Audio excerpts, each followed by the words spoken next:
Hey y'all, I'm Kimberlyn, and this is the Frolicking Truth, a soft space for Black women who are tired, brilliant, and ready to heal. Here, joy meets justice. We calm our Black ass nervous systems, we unmask, and we leave behind whatever that is trying to kill us. You're seen here, you're safe here, and you don't have to do this alone.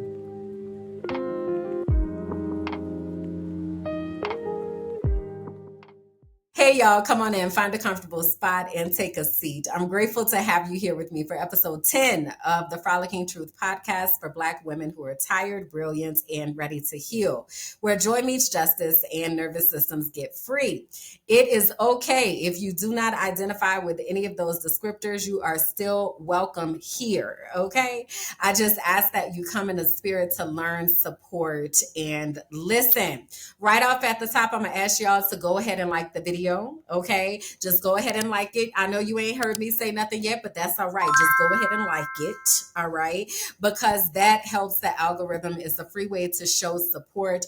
And I do hope that you will leave some comments. Tell me what is resonating with you, especially those of you who are watching a replay. Now, if you're watching this during the live premiere, I need you to come join us in the chat. We're in there, we're talking, the community is here. You can ask questions, you can talk to other people, you can give your live reactions as you're listening. So please do come hang out. If you're watching this during the live premiere, come hang out in the chat with us. If you're watching during the replay, your assignment is to make comments when things resonate so that I know what to go back and clip. Okay, that helps me. That helps me a lot. All right. So I just did an extensive auntie check-in with my inner circle.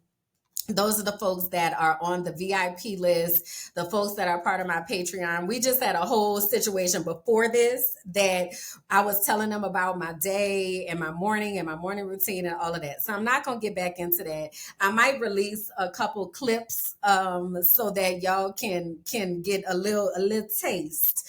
But it was pretty powerful. I'll say that. I wanted to go ahead and do my official auntie check-in. So I saw last week, I called it the auntie update. Child, I don't be knowing what to call it. So number one, I want to make a confession. Okay. I had to place an Amazon order.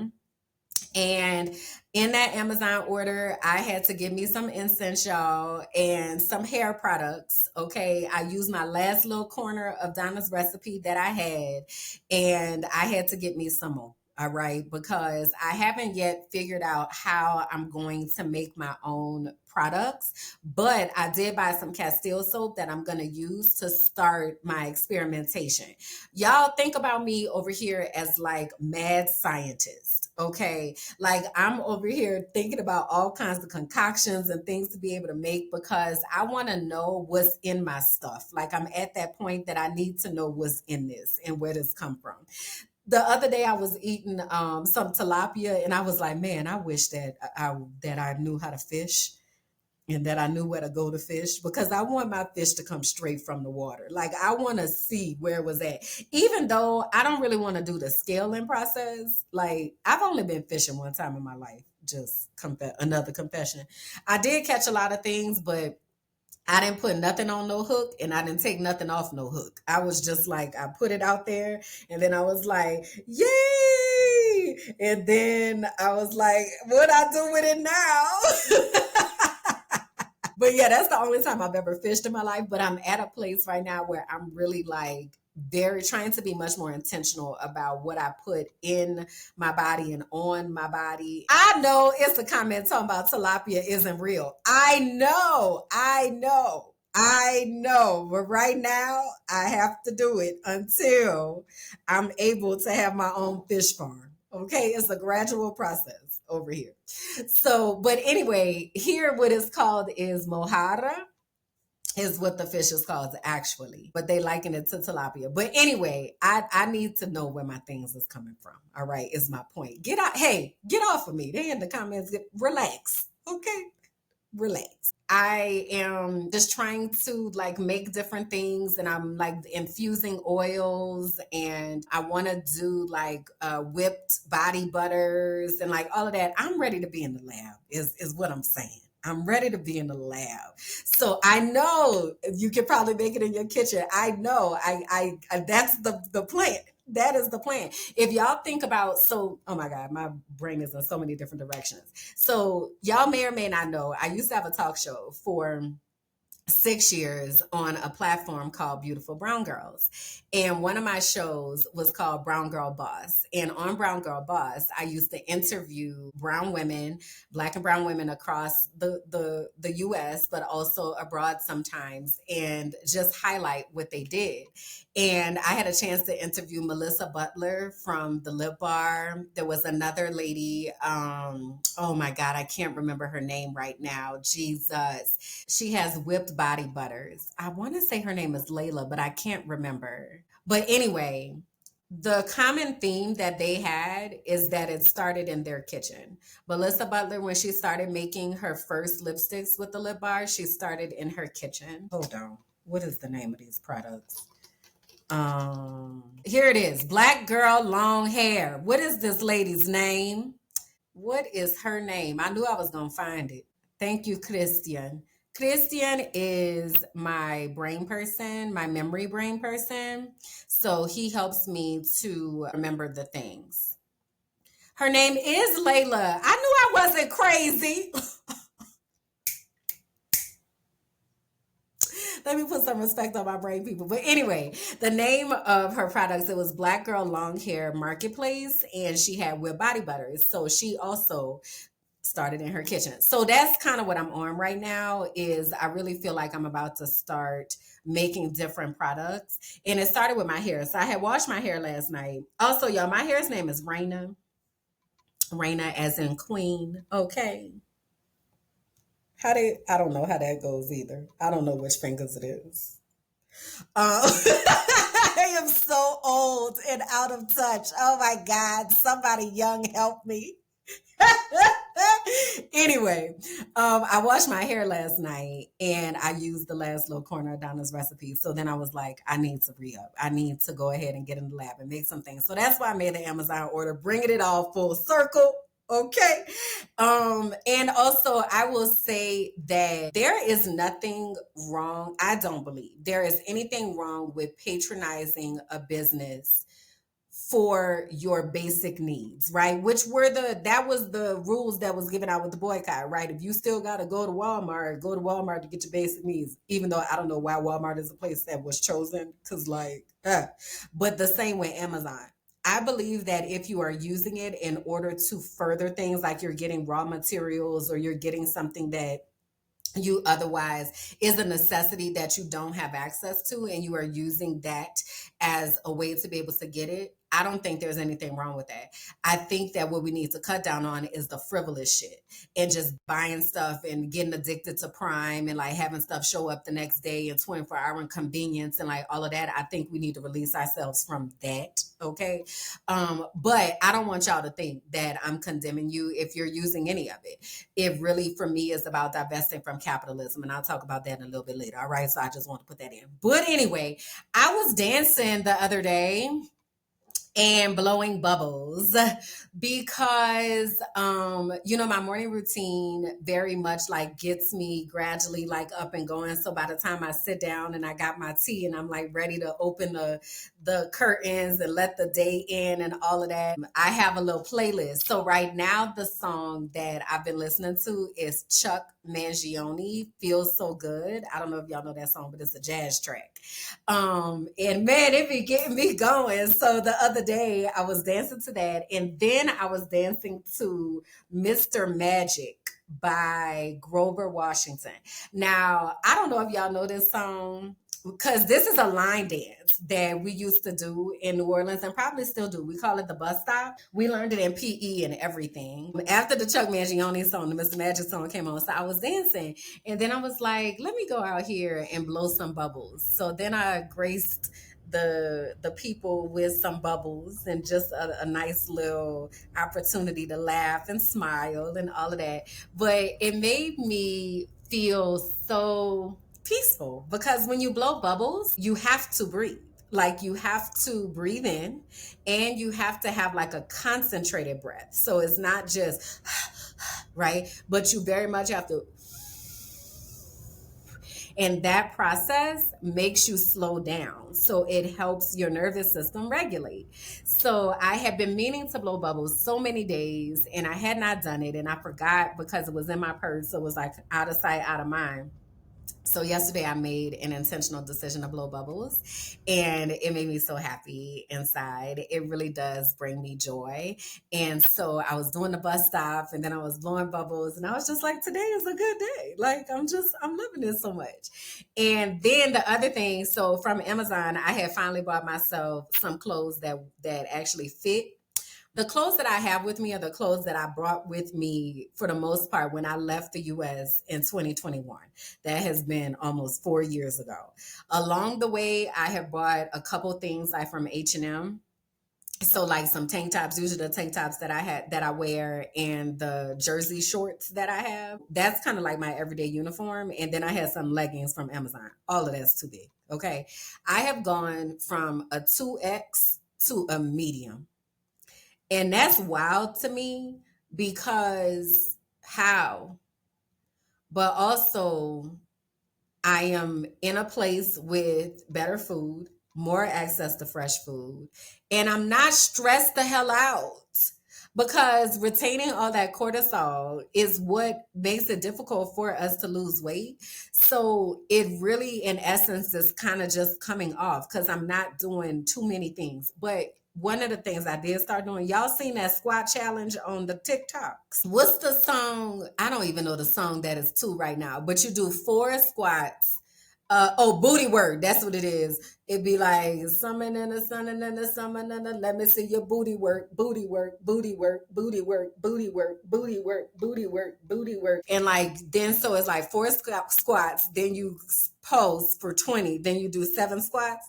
I've been doing that, not every day, maybe every other day, but I've been doing that because I told y'all I've been working on my Colombian booty, and I'm really, trying to make sure that I do as much as I can. Also, I really don't like to exercise. I would prefer to dance, which is why I was dancing and doing line dances, because by the way, that is exercise.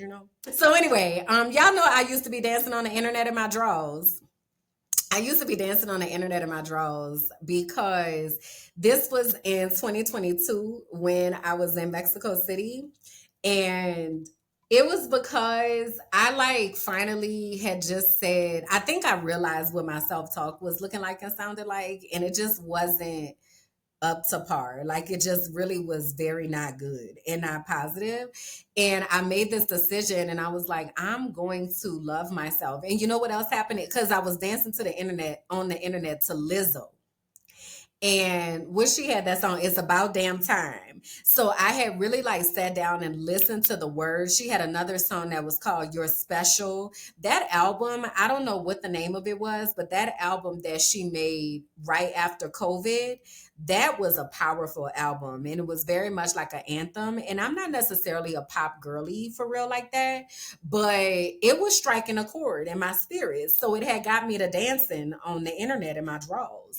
And it was a good time. It's this phase that you go through where you be like, hey, I don't even care no more. Y'all finna get all of this. You finna get these roles, this gut, all. I don't care. I don't care. This is who I am, and whatever. You can feel however you want to feel about it. It's really liberating. It's really liberating. So I'll put a couple clips in here so that you all can see what that used to look like for me. So anyway, so that is my auntie check-in. That is what I have been up to. Those are the things, the here, there's, and the so's. Now, child, I want to get into this truth is segment because it's a lot that we need to talk about that has been happening. The title of today's episode is Capitalism versus Community. It's time to choose. I always be feeling like I'm about to do a sermon when I talk about the title, but for real. So, a lot has been going on in regards to things in all arenas. I'm talking all of the arenas, okay? in healthcare and education and housing and immigration. Like, it's just been so much that has been going on. And just the other day, there was a flood in Texas where I think the death toll is up to maybe 100 people. I believe 91 was the last concrete number I saw, but I might have heard that it was up to 100 people. Within that number were 20 little girls, apparently, that were at a camp or something. Like, and there are people on the internet who are very much celebrating and being like, that's what they get. Their parents voted for that, so that's what they get. And it's really weird because how are we so dehumanizing folks that we are celebrating children dying? I don't, that's what we doing? We on that? Like, I don't, the kids didn't ask for this. They didn't ask. Even if those children have been programmed to start spewing the same type of rhetoric that their parents may or may not have voted for, the children are innocent in this. So it really made me start wondering, like, what is, why, how did we get here where we are not thinking about people as people and not thinking about human beings as human beings? Like, I'm just not really following like how that's happening. And it brought me to, y'all know I love a good rabbit hole and a deep dive, child. And I have been deep diving into really understanding what certain words mean. So let me be clear. My degrees are in biology and education. Okay. Those are the areas that I have studied and the different places that I would consider myself to be an expert in. Where I am not an expert in is in anything that really had to do with social studies, be honest with you. So history and economics, especially things like economics, I don't necessarily understand it, but I never took classes on it. It's not what I studied. So I've been in this process of taking different crash courses. There's a YouTube page called Crash Course, and I've been on there like crash coursing it out. And one of the crash courses was talking about capitalism and consumerism and what that means. And it really had me thinking about like the different systems that are in place that cause us to look at things on an individual level as opposed to on a structural and systemic level. So what we start doing is we start thinking about people as disposable, and we start thinking about people as means to an end. You know, we think about people as numbers or dollar signs or what we can get out of them. And that is what capitalism does. Like, capitalism is all about using human capital to be able to fuel the system. That's why there's so much focus on working and being productive at work and like doing all these things to limit work regulations, because the system benefits from this individualized understanding that we have. So I've been doing like research on that and just really trying to understand what it means and how it works and how it operates, because it's a lot. Like, it's a lot to understand, but it's also a lot to deprogram and help ourselves to break out of it, right? So when I started researching consumerism, consumerism in particular, I keep asking, right? And again, full transparency, I embrace minimalism as much as I possibly can. So at this point in life, all of my belongings fit in 3 suitcases and a backpack. And that is the way that I have chosen to live and conduct my life. You may not be here. Okay, so don't feel like you have to raise yourself to some different standard. I'm sharing my experience. So when I started studying consumerism, I was thinking about like, where did advertisements and all of that come from? Like, why are we having all of these like commercials? And honestly, I pay for YouTube Premium, so I don't have to have commercials.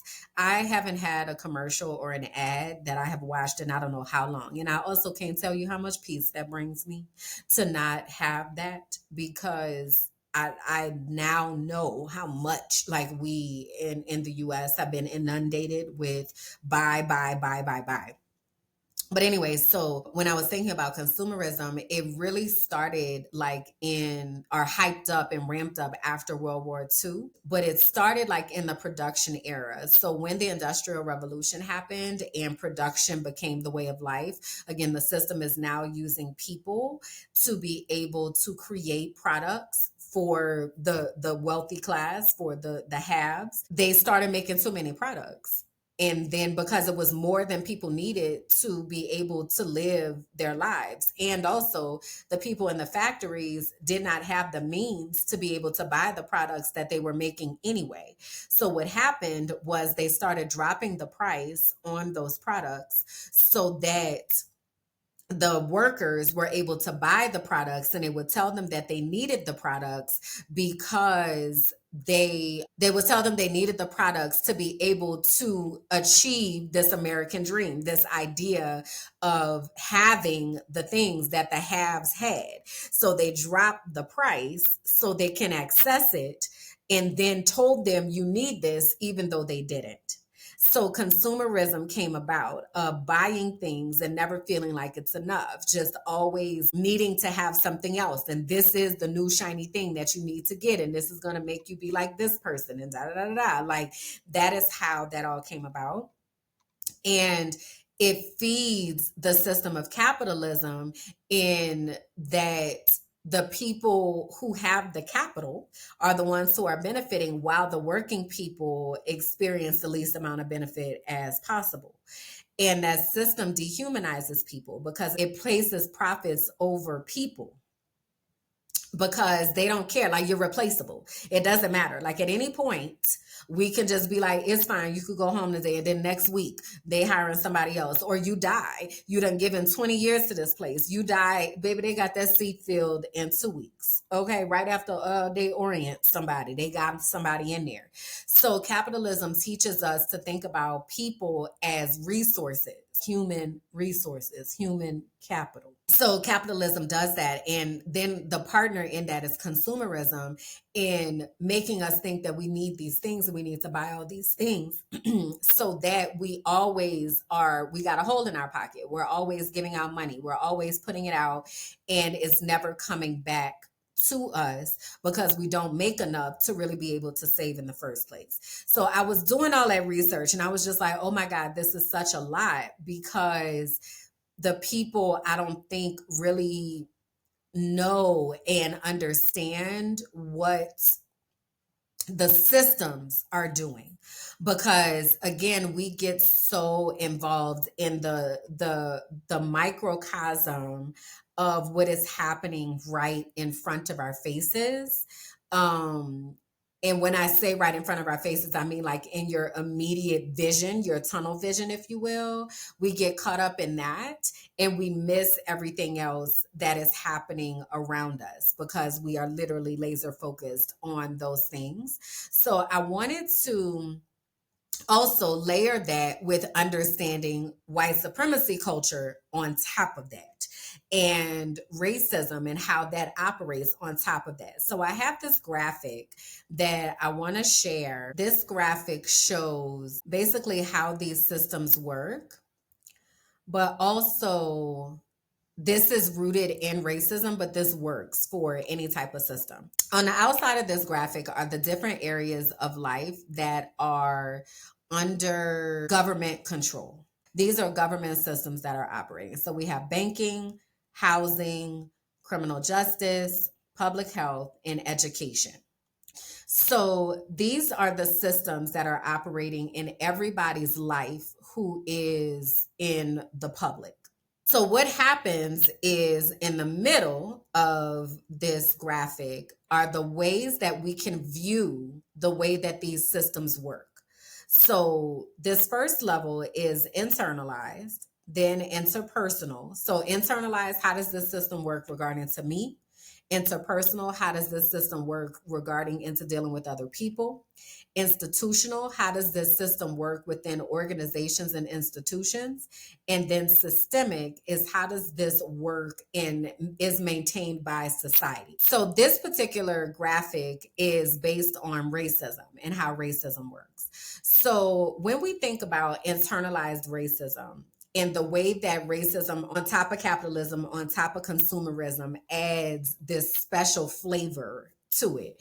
So internalized is a race-based belief and feelings within an individual. So how this might have manifested and how it did manifest in my life is believing that I was pretty when my hair was straight, believing that proximity to whiteness is going to give me advantages and accesses that I otherwise wouldn't have. So those are race-based feelings that were placed inside of me, that were living inside of me at a particular point in time. Right. Or that if I spoke a certain way, that it would deem me as more or less intelligent. That's internalized. Then interpersonal is how that looks and manifests towards other people. So this is where your bigotry and your biases show up between individuals through words and actions. So what that might have looked like, and this is also internalized as well, is I grew up in the say no to drugs era. I just did a deep dive on Ronald Reagan the other day. A lot, a lot. And his framework is what Trump is furthering. So this has been a long game. I just want us to know that. But anyway, I grew up in the say no to drugs era. At that time, we were conditioned to believe that if somebody was on drugs, that they yes, skin whitening creams advertised in India. Yes, that's an example of something that internalized racism would cause. Yes, that my dark skin is a hindrance to my life, which is true. So let me do something about that and try to do some type of assimilation. So interpersonal, in the say no to drugs era, we were conditioned to believe that if somebody was on drugs, that they were lazy, that if somebody was on drugs, somebody was on welfare, somebody needed support, that it was because they were lazy or they weren't smart or they didn't try hard enough. They needed to pull themselves up out of bootstraps. That's when that type of thing really started becoming really, really pronounced. So what that would look like is in my own life, I was very, very judgmental about people who had different life circumstances, different traumas that manifested. So in my early years, I would very much be like, you on drugs because you're weak, or you don't have a home because you're too lazy to go have a job. Like it very much came across as that, as opposed to understanding the next phase is that there's institutional policies that are in place, discriminatory practices within organizations that are making it difficult for you to be able to access education, for you to be able to access healthcare, for you to be able to access a home that you're able to afford. There are institutional practices at place. I didn't understand that. So at the institutional level, and this is the place where a lot of people get stuck. So they aren't able to understand because we get stuck at the internalized things and the interpersonal. We're dealing on these individual levels.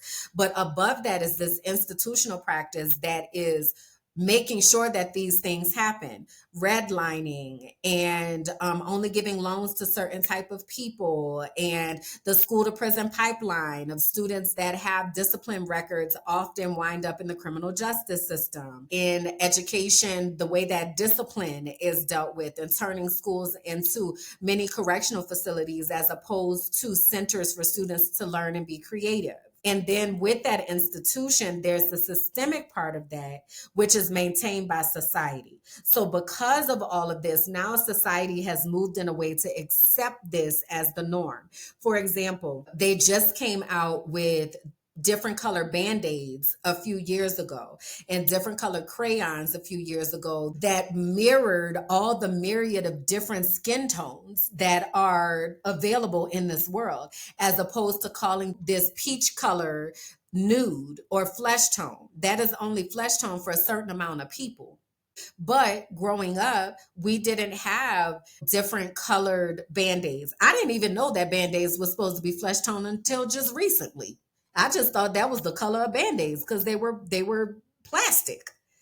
But that's supposed to be flesh tone. Or thinking about one of the things I like to study are ballerinas and having point shoes that match the skin tone of the dancer. Because the whole point of a point shoe, pun intended, but tits. The whole point of a point shoe is that it's supposed to extend the line and not break the line. So the point shoe and the tights for ballet were historically pink because ballerinas were historically European. But then once Black and brown people started getting into ballet, now they are being expected to wear pink tights. That's not the seamless line. My skin is not pink. So systemically, the world moves in a way to be able to support those systems. I hope all of that made sense. So when I was thinking about that, I was like, we really have to understand the powers that are happening at these other levels so that we are able to put the anger, the righteous anger, where it belongs. Because we're fighting individual people when we're supposed to be fighting the systemic things that are happening that are causing all of us to behave in these ways. When people say this is a simulation, there are people, oligarchs, rich people, haves, billionaires that are sitting in places making decisions about our lives every day. Every day. And it's a game to them because their end goal is for them to make more money. Their end goal is not for people to be okay. And we have to understand that we are all being manipulated in that system. So, how do we take that power back? How do we say, I'm going to advocate for myself and I'm going to divest from this system that is throwing me every which way, just making sure that my life is as difficult as it can possibly be so that I can show up at their job to make them money.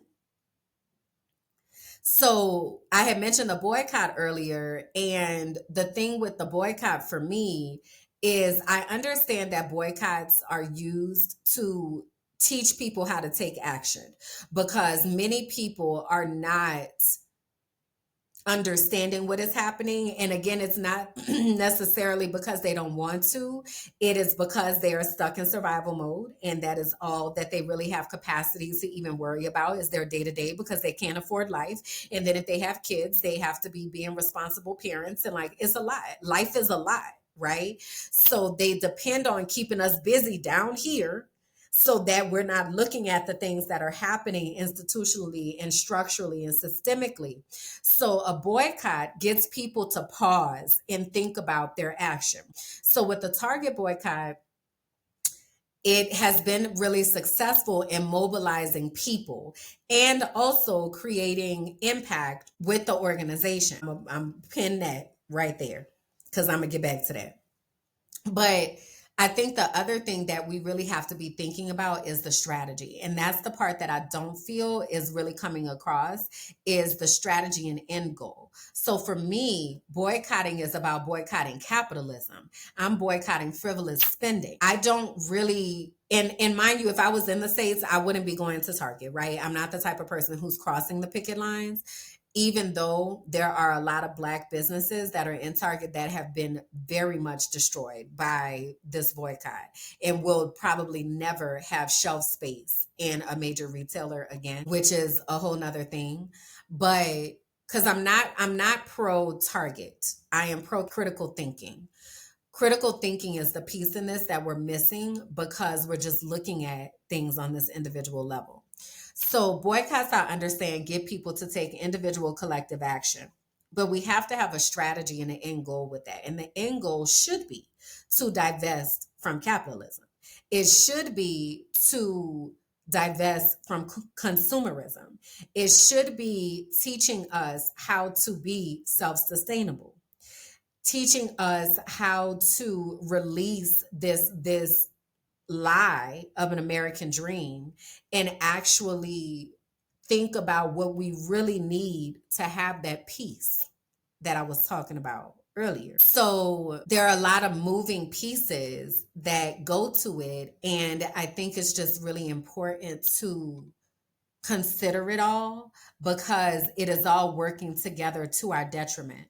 But we have the ability to be able to support ourselves in one, first, humanizing people and understanding each of us is in our own movie.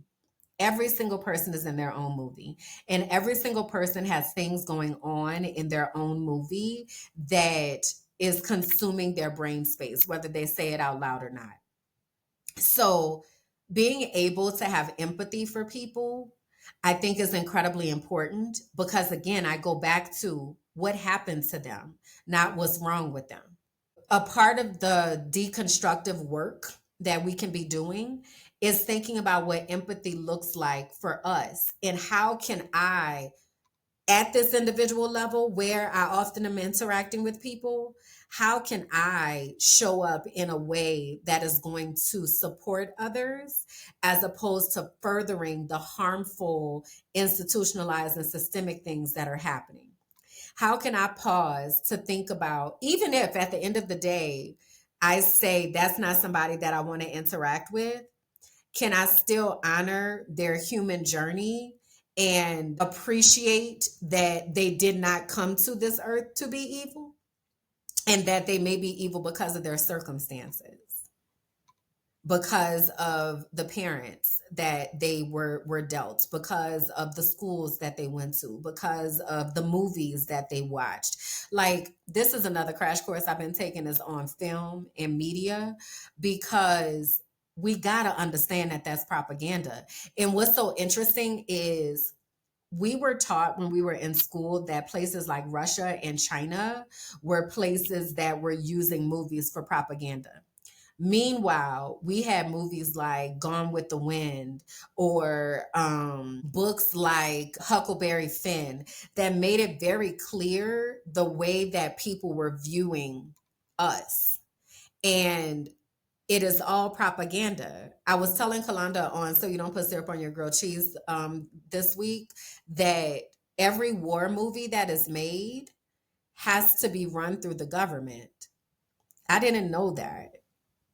But they do that because they want to approve what's put out. It's propaganda. So, how can I, as an individual, realize, okay, I may have gotten some faulty programming along the way. I may have made some decisions about people and the ways that people show up and the things that have happened to people in their lives based on faulty information. How can I look into and tap into their humanity to at least be like, I'm sorry that that happened to you because you are not a good person. Wow. Right. Again, it doesn't mean that I have to interact with them. Like the people that are down there celebrating that they're feeding immigrants, because you know they done started putting people down there at the alligator Alcatraz. They done started putting people in there, and they're saying that they don't have bathrooms. They're saying that the conditions are incredibly humane, that they don't have access to clean food and water. The people that are down there taking their children to go take pictures by alligator Alcatraz and are celebrating people being fed to alligators, like those people are evil people. Like, I want to be clear. And also, I think it's possible for us to unpack and hold space for how they got there to have that type of fucked up ass way of thinking. Because it's all wild. And it's not because of the individual, it's because of the system that programmed them to be that way. So, the soul work for this week is thinking about what empathy looks like in action for you and thinking about times that you may have dehumanized somebody and need to like unpack why that is, you know, as well as reflecting on times where you saw someone's humanity. Maybe there is an immigrant or a story that you've related to that you're like, man, that's interesting. Or maybe you kept on scrolling, right? But asking yourself how you're holding space for other people as well as holding space for yourself, because we also have been victim to this system, right? So holding space for yourself and your deprogramming of what that looks like and sounds like. And then what is one choice that you can make this week to step towards more empathy? What does that look like and sound like for you? So that is our soul work for the week. What if the thing you've always called too much was the exact thing God designed on purpose? This is for the ones who've always known they were different. Too sensitive, too loud, too knowing, too intuitive, too woo-woo.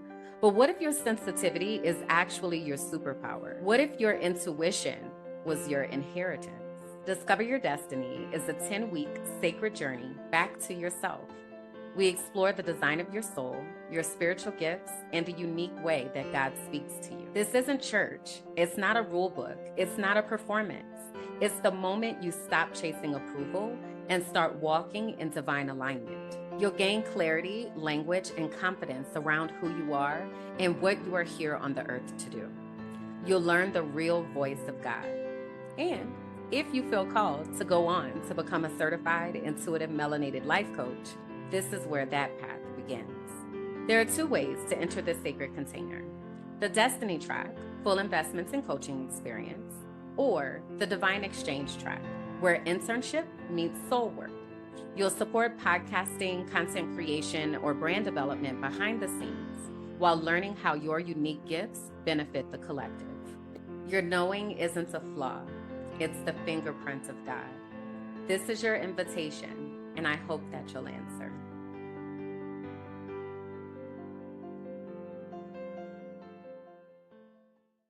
I'm about to run out of time, so I'm not going to be able to get into this, but I am going to save this for next episode. It's some protest that's been happening in Mexico City.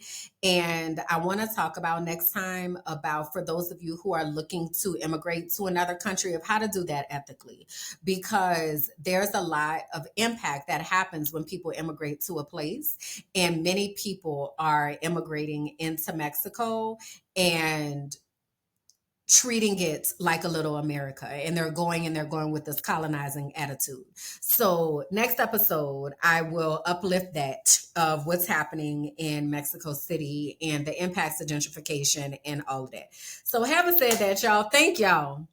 Thank y'all for being here, hanging in with me, listening to all of this. I'm going to have to chop and screw this into a few different episodes probably, so that I can make it make sense and not overwhelm the people.